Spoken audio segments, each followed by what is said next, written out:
Are you thinking about buying a life insurance policy but aren't sure what to do because there are so many options?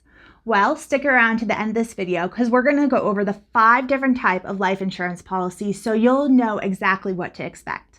Hi, I'm Olivia Kirk. And I'm Tim Yurek. We're from Tier 1 Capital, and we're here to help you regain control of your money. For the best advice on controlling your cash flow, please be sure to subscribe to our channel and don't forget to hit the bell to be notified when we upload new videos. So initially, there was only one type of life insurance, and that's the simplest form, term insurance. And with term insurance, there's only one benefit, and that's the death benefit. If you die within the term, then a death benefit is paid in cash to your family. And what happened was, life insurance was initially bought by sailors. And when they would go out on a voyage, they would buy insurance. And then when they would come back, they'd be home for a month or two, and then they go out on another voyage, and the price would go up. And they said, one of them said, hey, is there a way that I could pay the same rate for the rest of my life? This way I don't have to keep paying an increasing premium. And what was developed was the precursor to whole life insurance. The insurance company realized that in order to even out the cost over the lifetime of this individual, they had to overcharge in the early years so they could undercharge in the later years. And by overcharging, they were putting money aside, and that created an ever-expanding pool of cash that could be utilized to offset the increases of premium in the later years. At its very essence, life insurance is a transfer of risk. Whether you have a whole life insurance policy or a term life insurance policy, we're all going to die. So the insurance company is taking on that risk with a little bit of uncertainty because they don't know when you're going to die. So the insurance company has to price the policy properly so that they can guarantee the payment that they committed to or promised to your family and still make a profit. Now understand this. When you have a whole life insurance policy, you have an ever-expanding pool of cash. And that's because when you get a whole life insurance contract, the insurance company is making you 2 promises. They're promising to pay the death benefit when you die, as long as the policy's in force. And they're also promising that when that policy matures, usually at age 100, the cash value and the death benefit are going to be the same. So they have to put reserves away to make sure they could keep those 2 promises. Now, the insurance industry functioned very well for hundreds of years with these 2 products. And then in the late 70s, when interest rates were rising, a company called E.F. Hutton, and those of you who are old enough might remember E.F. Hutton, because when E.F. Hutton spoke, everybody listened. Have you heard him lately? He doesn't exist. E.F. Hutton was sold off to First Capital Life, and First Capital Life was taken over by Executive Life, and Executive Life doesn't exist because they were investing their policyholders' cash values in junk bonds sold by Michael Milken. Michael Milken did jail time for his shenanigans.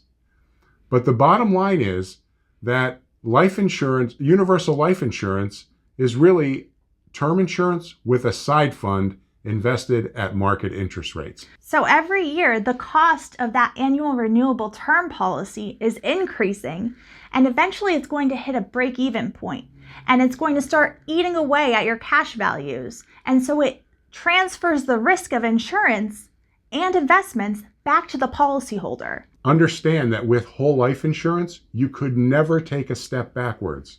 Because of the way the policy is actuarially designed, the policy has an ever-growing cash value, guaranteed by contract. In the early 80s, when UL policies were first introduced, they looked really attractive because they were tied to market interest rates.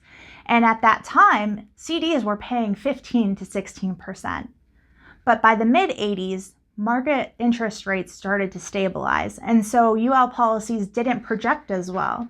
So the insurance industry's response was to not invest in market interest rates, but to invest directly into the stock market through mutual fund sub-accounts in what was now known as a variable universal life insurance policy, which was introduced by Equitable Life in the mid-80s. And everything was functioning fairly well as the market was going up. But what people didn't realize was that when the market went down, you got hit with a double whammy. Number one, your cash value moved backwards. And number two, because your cash value moved backwards, you have to increase the amount of pure life insurance. So at a time when your cash value was going down, your expenses, the pure life insurance component, was going up. And that created some significant problems for variable universal life policyholders. The newest version of the universal life policy is called an index universal life policy, or an IUL. And with that, your money isn't in the market, it's tied to a market index. So they're able to eliminate the losses from the market, but they also cap the crediting of interest to your account. The bottom line is this: whether it's a universal life, you lose, UL. If it's index universal life, you lose. If it's variable universal life, you lose. The bottom line is this: with all three of those products, you can move backwards. With a whole life policy, it's actuarially designed that you could never take a step backwards. And if you're planning on having cash available for future events, why would you ever want to transfer the risk from the insurance company back to you? To us, it doesn't make sense. As you know, our mission is to help our clients regain control of their money. So we use the whole life and term life products because the certainty those products provide allow for us to adjust the planning for our clients' uncertainties that happen in life.